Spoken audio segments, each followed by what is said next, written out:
In the saturation of highly priced flagship cubes, some budget options have been taking a turn for the premium, such as the MFJS line, and cheaper cubes are becoming more competition viable, like the $8 Yulong version 2 or the $10 Keelan version 2.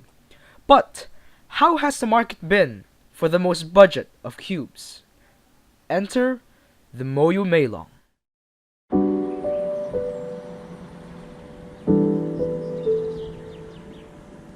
Leaving 2019's first quarter, Moyu has gone and released their new super budget line under their sub-brand Mofang the Meilong line, with their first cube in line, the Moyu Meilong 3x3. The Meilong comes in 55.5mm, offering a comfortable size, and in a very light 74 grams, being one of the lightest budget cubes in the market. Not to mention its retail $4 price tag, or starting at 200 pesos, or even going lower in other cube stores. This begs the question, how well does it perform?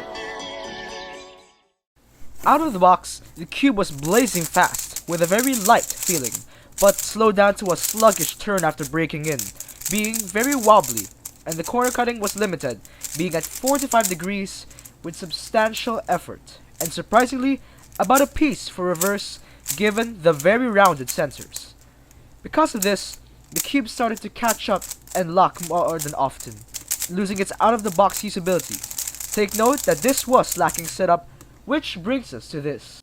So now, we have a mini unboxing from GizmoTwist, and we'll see what's right up once we get into this package.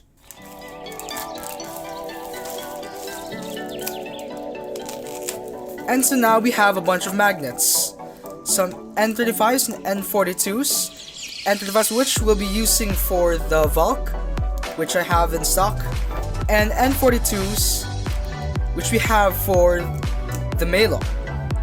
And so this time we'll be actually magnetizing the Meilong, and we'll see how it'll do after magnetization and setup.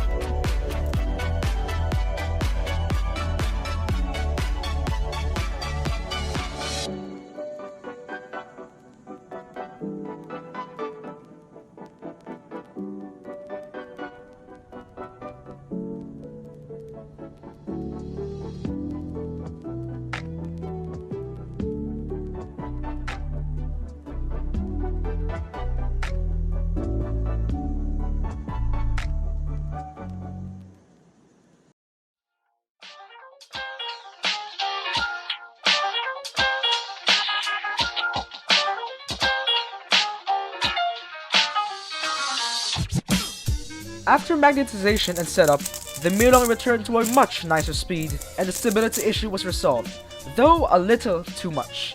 Since the plastic is relatively thin, I highly suggest choosing weaker magnets for this cube, as the N42s I used were too strong for it, and now its turns are now too substantial and clicky, requiring much more force to turn. In result, tiring your hands quicker during solves. But generally, the magnets help the cube reach its fullest potential, and it ranks up to the levels of the much more expensive magnetic cubes with its smoothness and stability, though its corner cutting could be better, and the same one-piece reverse. Not to mention, the Meilong starts off as a very light cube, and the piece is very light too, which may be an issue for some, as it takes more force to turn the cube without magnets, given the lack of momentum in the pieces, but gains more ease with the added weight of the magnets in each piece. But for a cube that is $4 base price, and magnets almost a cube's price, you can't complain much, as it easily ranks up with the likes of the Yulong V2 and up, estimating a grand total of $8 in such case, remaining as a very economical magnetic cube.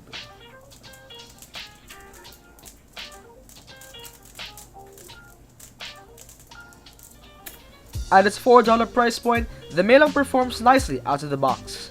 However, as time passes on and in breaking in, the cube becomes smoother, at the cost of becoming more slow and sluggish, and the corner cutting delves down, making the Meilong at this point a bit less than mediocre. So unless you have lube and are willing to set up at the minimum or magnetize at the max, you may want to eye on other budget cubes in the market, rather than the Meilong.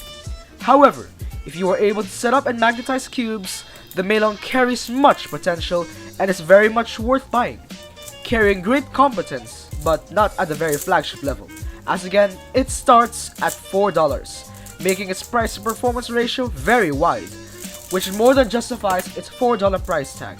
Otherwise, the Meilong is great for collection, a gift to fellow speedcuber, or even to someone who is looking to get into speedcubing. The rest of the video is the average, so feel free to watch other videos, unless you're interested. I'll be seeing you again in the next video. Thanks, and keep popping, guys.